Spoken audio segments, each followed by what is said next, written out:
नमस्कार। उत्तर प्रदेश के आगामी चुनाव 2022 में ये जो लखीमपुर खीरी का सुनियोजित हिंसा है, इसका कोई बहुत ज़्यादा फर्क मुख्य विपक्षी दल समाजवादी पार्टी और बहुजन समाज पार्टी को नहीं मिलने वाला है। उसका एक वजह है कि इस हिंसात्मक घटना पर जिस तत्परता से और ईमानदारी से योगी आदित्यनाथ जी ने नियंत्रण पाया है और जो प्रशासनिक स्तर पर निर्णय लेने की आवश्यकता थी वो तुरंत लिए। जैसे मृतकों के लिए मुआवजा, उनके लिए नौकरी, उनके परिजन के लिए, और संलिप्त सभी लोगों पर प्राथमिकी दर्ज कराने की त्वरित कार्रवाई। उसमें एक गृह राज्य मंत्री का पुत्र भी शामिल है जो योगी आदित्यनाथ के खुद के पार्टी के भारतीय जनता पार्टी के बड़े कदावर और अपने इलाके के बहुत प्रमुख नेता हैं, बड़ा रुतबा है उनका अपने इलाके में। उनके पुत्र पर भी प्राथमिकी दर्ज करा दिया। उत्तर प्रदेश की जनता इस चीज को देखेगी कि योगी आदित्यनाथ जी के प्रशासनिक क्षमता किस कदर न्याय के लिए जाना जाता है और न्याय कर रहा है। रहा बहुजन समाज पार्टी और समाजवादी पार्टी, तो उत्तर प्रदेश की महान जनता उनके कार्यकाल को भी याद करेगी। मायावती जी का नारा आपको याद होगा, चढ़गुंडे की छाती पर मोहर लगा दे हाथी पर। ये किसने भूला है, कौन भूला है। और अखिलेश यादव का कहना ही क्या, उनके पार्टी में कौन है, ये मायावती नहीं उनको गुंडों की पार्टी कहा, ये मैं नहीं कह रहा हूँ। यही दोनों लोगों का अभी पिछले चुनाव में कोलैबोरेशन भी हुआ था। तो इन सब चीज़ों को देखते हुए मुझे नहीं लग रहा है कि मुख्य विपक्षी दल को कोई फायदा होने वाला है, बल्कि जो मेरा अपना राजनीतिक अनुभव है उससे लग रहा है कि इससे योगी आदित्यनाथ को फायदा होगा। क्योंकि लोग देखेंगे कि योगी आदित्यनाथ कितने तत्पर हैं न्याय के लिए और कितने तत्पर हैं दंगा पर नियंत्रण पाने के लिए और कितनी त्वरित एक्शन लेते हैं। इतनी जल्दी और इतनी तत्परता से एक्शन इसके पहले कभी नहीं देखने को मिला कि तुरंत एक्शन हुआ हो और इतने राजनीतिक पर्यटन के बाद भी कोई और बवाल न हुआ हो, कोई और दंगा न भड़का हो। ये प्रशासनिक क्षमता की तरफ जाता है। मुझे लग रहा है कि इसमें विपक्ष का कोई फायदा होने वाला नहीं। नमस्कार। लखीमपुर खीरी मामले को कांग्रेस ने जिस तरह से टैकल किया है, आपका प्रश्न कि उससे कांग्रेस को कोई फायदा होगा, मुझे लगता है कि कुछ भी नहीं होगा। उसका वजह यह है कि लखीमपुर खीरी में जो पॉलिटिकल पर्यटन हुआ है उसमें जो यात्री है ना, वो उत्तर प्रदेश का कोई भी नहीं है। कांग्रेस की तरफ से कौन कौन जा रहा है लखीमपुर खीरी? हरीश रावत उत्तराखंड, नवजोत सिद्धू पंजाब, बघेल साहब छत्तीसगढ़, चरणजीत सिंह चन्नी पंजाब, ये सब लोग, दीपेंद्र हुड्डा हरियाणा। राजनीतिक लाभ के लिए आपके पास संगठन होना चाहिए।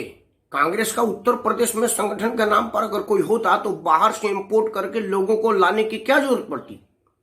राहुल प्रियंका को यह सोचना पड़ेगा कि आप लड़ाई उत्तर प्रदेश में लड़ रही हैं और आदमी इंपोर्ट कर रही हैं।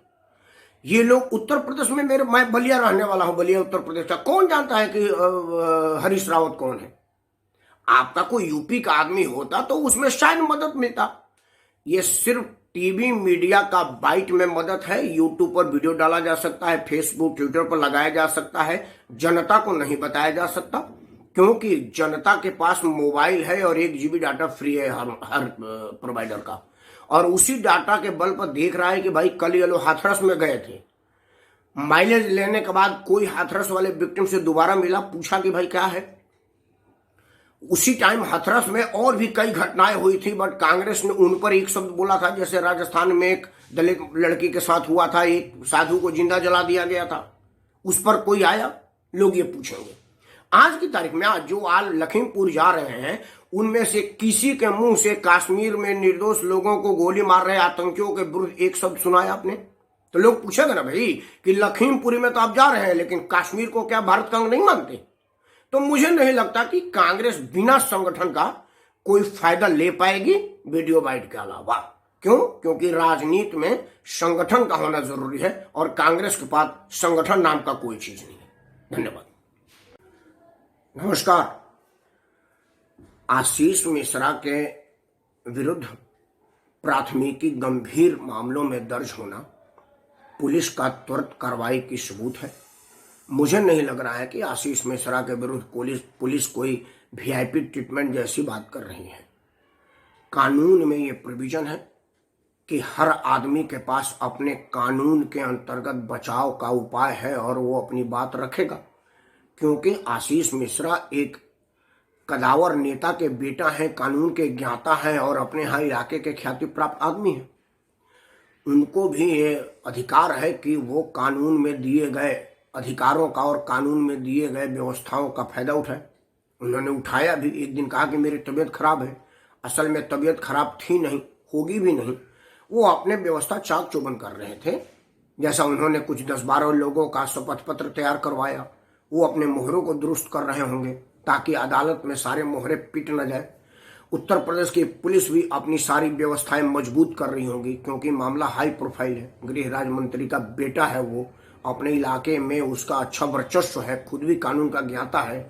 पुलिस भी हर कदम को फूंक फूंक कर रख रही होगी और अपने मोहरों को मजबूत कर रही होगी। इसका मतलब ये नहीं है कि उसके साथ कोई वीआईपी ट्रीटमेंट किया जा रहा है। अगर पुलिस किसी काम में देर कर रही है, इसका मतलब ये नहीं है कि वो लापरवाही कर रही है। हो सकता है पुलिस मजबूती के लिए समय ले रही हो और आशीष मिश्रा अपने को मजबूत करने के लिए समय ले रहा हूं। ये दोनों मामलों में दोनों लोगों को मैं दोषी नहीं ठहरा सकता। अब आप विपक्ष के नेताओं की तरफ से कहिए कि प्राथमिकी सुनते उनको अरेस्ट कर दिया जाए, सीधे फांसी पर ना लगा दिया जाए। हमारे कानून में ये व्यवस्था नहीं। अगर इस तरह का होता तो अब तक सोनिया जी, प्रियंका जी, राहुल जी, ये सब लोग जमानत पर है। जो आदमी भूख हड़ताल पर पंजाब कांग्रेस का अध्यक्ष बैठा हुआ, उस पर खुद ही मर्डर का केस है, अभी भी वो खत्म नहीं हुआ है। राष्ट्रपति का से क्षमा याचना पर भी नहीं हुआ है। तो इस तरह की इल्जाम तो बहुत लोगों पर है, तो कितने को फांसी पर लगाइएगा। पुलिस की सक्रियता, इसमें कहीं कोई कमी नहीं दिख रहा है और पुलिस की तरफ से ढिलाई का मतलब ये नहीं वो लापरवाही कर रही है। वो अपने मोहरे मजबूत कर रही होगी और योगी आदित्यनाथ के रहते हुए किसी के प्रति लापरवाही और छूट की मैं उम्मीद नहीं कर सकता। खासतौर से जिस पर आपराधिक मुकदमा हो और अपराध सिद्ध हो जाए, वो कोई भी हो, बख्शा नहीं जाएगा।